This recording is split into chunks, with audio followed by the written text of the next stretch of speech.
Hi guys. So alis tayo ngayon. Punta tayo ng beach. See you.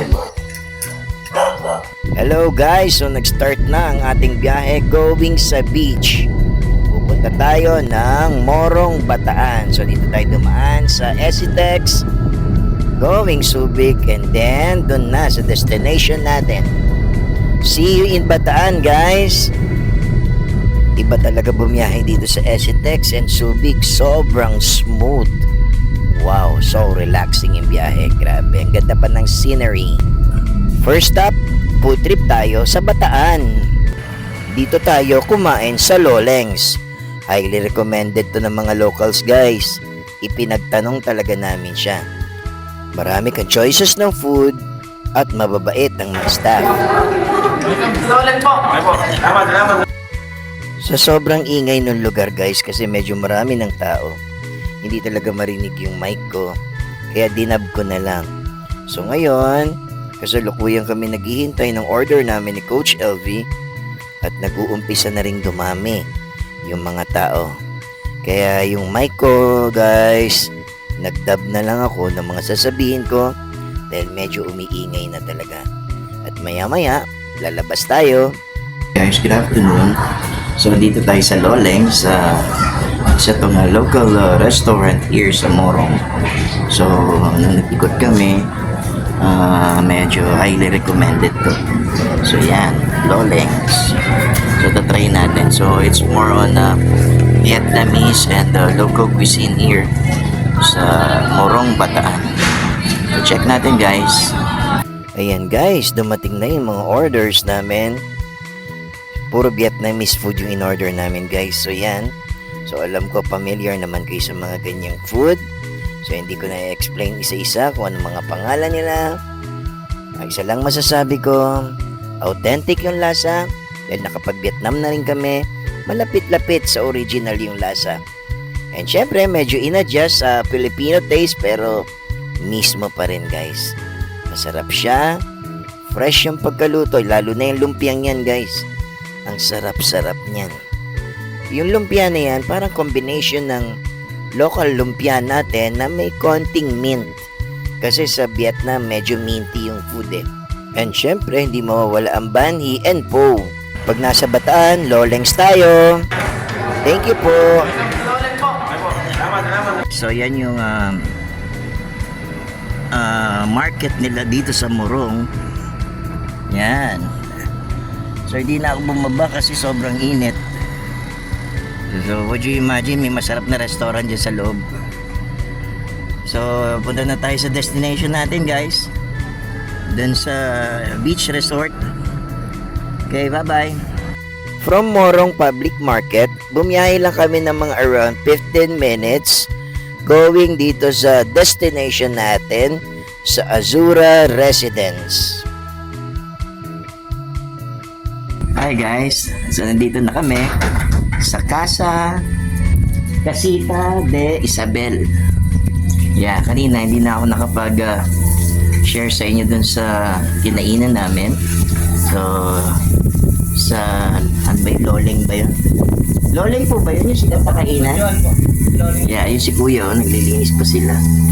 So yung Loleng, so not bad yung kainan mismo. And then ito, dito na rin kami. So nakiusap lang ako kila tita, kila kuya na makapasok kami ng maga. So pinayagan naman kami. So yun guys, so see you mamaya sa mga adventure dito sa Morong. Bye! Ito naman yung room namin, ang ganda-ganda. Diba yun si Coach LB, parang prinsesa. Hi Coach LB! So yan. Ganda na room oh, diba? Oh, not bad. Diba? Oh. And then, oh, yan oh, may mga ano pa.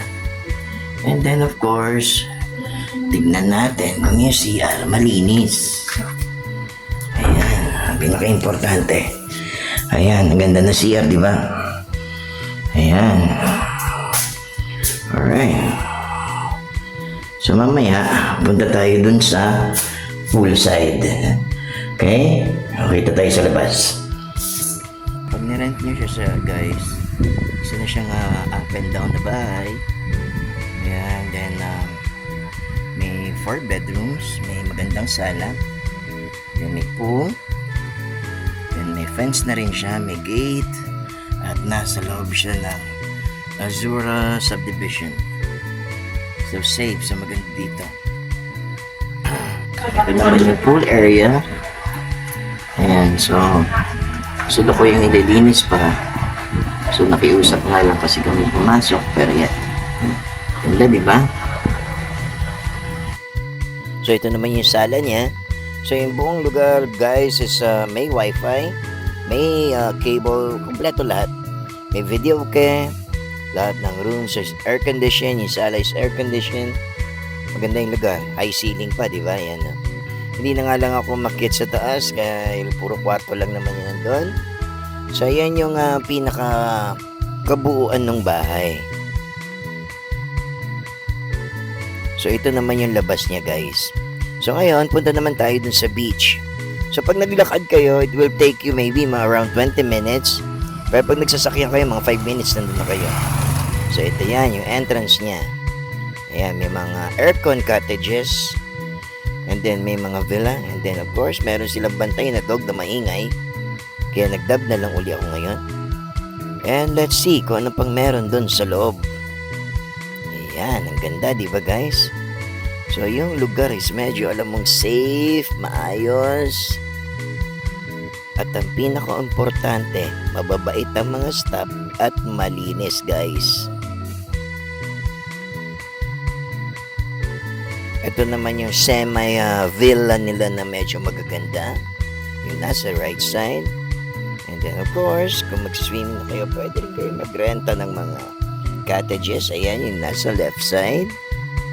Napakaganda di ba guys? Ang linis-linis.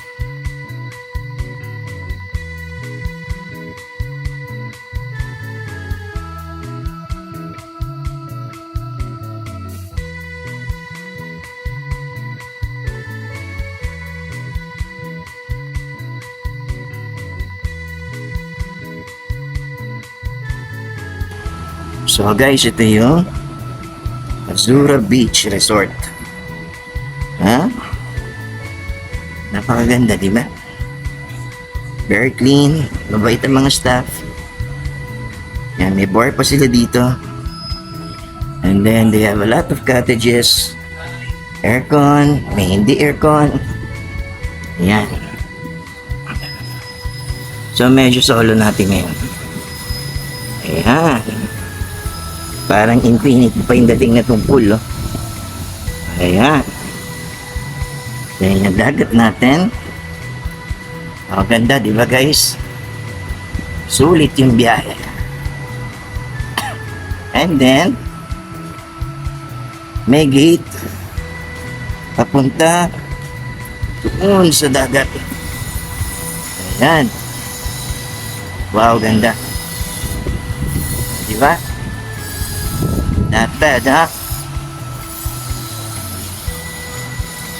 Yan, paligid niya.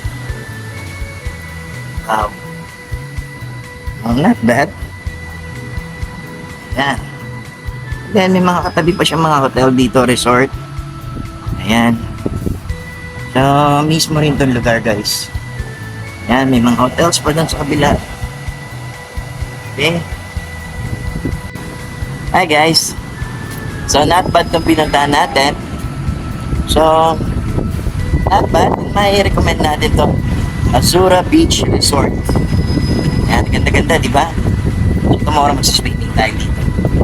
Pero ngayon, papasyal kung muna kayo. Punta tayo sa beachfront. Then, lakad-lakad tayo. Hey guys, see you there sa beachfront. Bye!